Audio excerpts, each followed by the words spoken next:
Friends, welcome back to our channel. আজকে আমরা চলে এসেছি নর্থ কলকাতার একটি জৈন মন্দির শ্রী শ্রী চন্দ্রপ্রভুজির মন্দিরে। চলো এবার ভেতরে যাওয়া যাক। মন্দিরে যাওয়ার পথের দুধারে গাছ দিয়ে কিন্তু খুব সুন্দর করে সাজানো, আর মন্দিরটি দেখে মনে হচ্ছে পুরনো যুগের কোনো রাজবাড়িতে চলে এসেছি। মন্দিরটি অনেক দিনের পুরনো হলেও খুবই যত্নে রাখা হয়েছে। মন্দিরে উঠতে গেলেই দেখতে পাবেন দুই পাশে দুই সিংহ, এগুলো কিন্তু মার্বেল পাথরের তৈরি। এরপর সিঁড়ি দিয়ে উঠে গেলেই দেখতে পাবো মন্দিরের গর্ভগৃহে অবস্থান করছেন শ্রী শ্রী চন্দ্রপ্রভু স্বামীজি।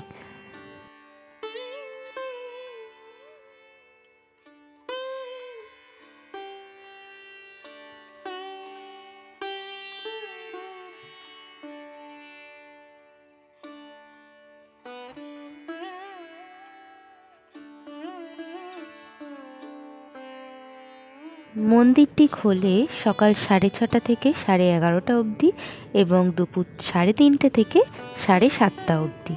আজকের ভিডিও এতটাই। ভিডিওটা যদি ভালো লেগে থাকে তাহলে লাইক, শেয়ার অ্যান্ড সাবস্ক্রাইব করে দিও।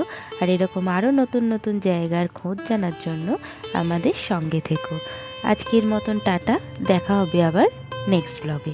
জায়গাটির লোকেশন ডেসক্রিপশানে দেওয়া রইল, তোমরাও যারা যারা আসোনি চলে এসো। টাটা।